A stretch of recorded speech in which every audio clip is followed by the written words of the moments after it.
Hello everyone, आज हम वायुमंडल के बारे में जानेंगे। तो चलिए वीडियो को स्टार्ट करते हैं।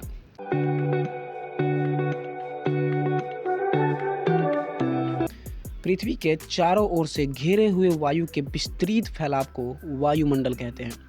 वायुमंडल के ऊपरी परत के अध्ययन को वायुर्विज्ञान तथा निचली परत के अध्ययन को ऋतु विज्ञान कहते हैं। अब वायुमंडल में विभिन्न गैस के मिश्रण के बारे में जान लेते हैं। तो सबसे पहले जानते हैं नाइट्रोजन गैस के बारे में। इस गैस की प्रतिशत मात्रा सभी गैसों से अधिक होती है।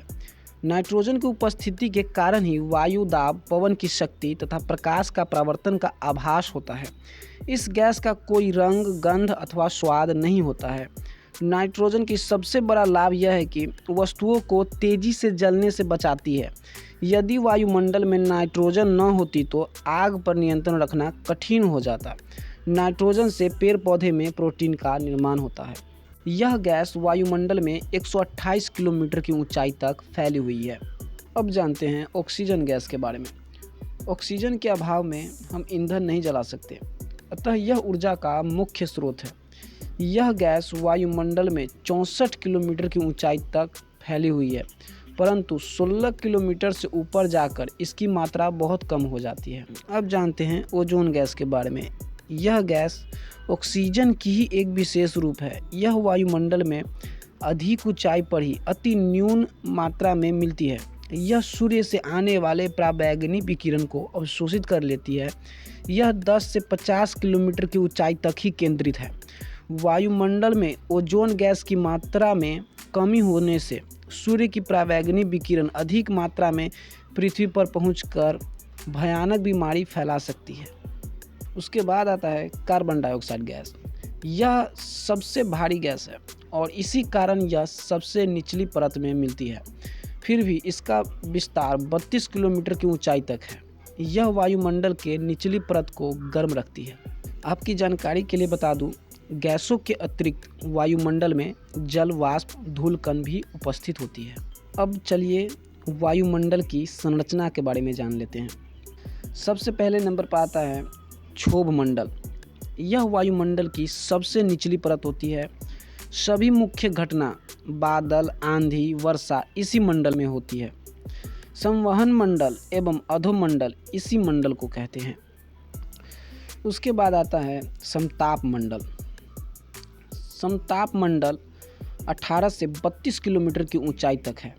इसमें ताप समान रहता है।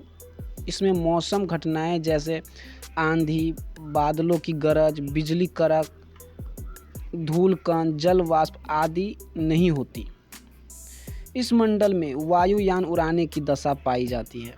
उसके बाद आता है ओजोन मंडल, जो 32 किलोमीटर से 60 किलोमीटर के बीच होता है। इस मंडल में ओजोन गैस पाया जाता है, जो सूर्य के पराबैंगनी विकिरण को अवशोषित कर लेती है। इसीलिए इसे पृथ्वी का सुरक्षा कवच भी कहते हैं। इस मंडल में प्रति किलोमीटर की ऊंचाई पर 5 सेल्सियस का तापमान बढ़ता है। चौथे नंबर पर आता है आयन मंडल। इसकी ऊंचाई 60 किलोमीटर से 640 किलोमीटर तक होती है। यह भाग कम वायुदाब तथा पराबैंगनी किरण आयनीकृत होता रहता है।